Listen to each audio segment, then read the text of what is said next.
very randy girl. She's a rocker chick at heart. She likes to walk on the wild side a little bit.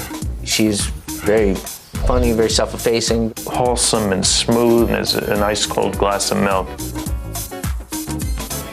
Please try to act like a lady, as impossible as that may seem. The girl still has it. She's still the it girl. We used to talk about boys a lot. She's dated a lot of people, so she was like, let's get married. I say, let's do this. And I just afterwards, I go, oh, I should have thought about that. Heather Locklear, the girl we love to hate. From Dynasty to Melrose Place, Heather Locklear has been the vixen of choice when it comes to high drama and high heels.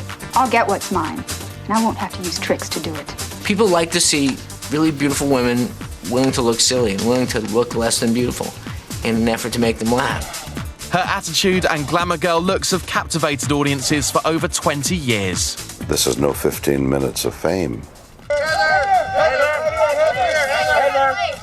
She's been in everybody's home for 25 years, so I think a lot of people feel like they really know her. She was like doing Dynasty when she was basically a teenager. And, you know, she was definitely ready for her second act. That second act began in 1993 when Heather was asked to guest star on a new drama, Melrose Place. The series followed the somewhat dysfunctional lives of young neighbors living in California.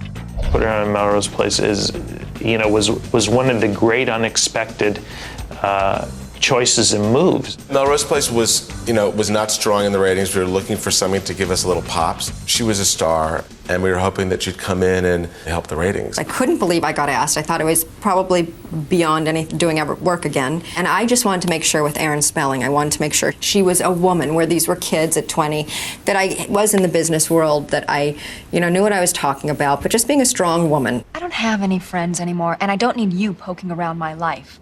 I mean, aren't you busy with your affair and your own lies? If I were you, I'd pay attention to that, because it'd be a shame if it got out and blew up in your face. Melrose Place was conceived to be a lot more, it was sort of a very earnest show. It was a little bit like, 30-something for 20-somethings. The part initially was of Allison's boss. It wasn't really as thought out as the role turned out to be. It turned out to be a defining role for Heather. Her character Amanda became a fixture on Melrose Place for 6 series. She can come onto a show and inject it with life, drive the ratings, and give it some new interest. The impact of Heather coming onto Melrose Place in the long run was enormous. She really became the first kind of real antagonist or, villain on the show. She always feels that she's completely in the right. It was my fault. You said so yourself.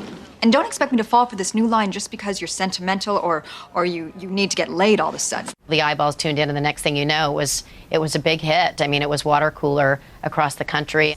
Melrose Place became the show to watch, and it was Heather's portrayal of Amanda that provided most of the heat. When Heather came on, she brought this kind of nighttime soap pedigree with her. And for me, that gave us permission to sort of go in that direction. We began to have a lot more fun with all of our storylines. Her vixens were always likable, I think, because they put her in the right skirts. So that was her redeeming quality, and that's really the key to her success on that show. She knew right away that the trap in the Melrose Place script was to play arch, to play nasty. And I think people like to see cat fights and women fight, and just like how Dynasty had its era and it was Joan Collins and Linda Evans fighting, and I think they love that. And this is just hilarious to watch women in high heels tumble around. It's like a nice mud fight. When the network moved the show to a different night, they came up with a slogan that capitalized on her appeal. She was the bitch. And they had huge posters all over Los Angeles. I remember at the time, just like about the biggest posters I'd seen, and with Mondays Are a Bitch right under Heather's picture. I just tried to make her real and strong.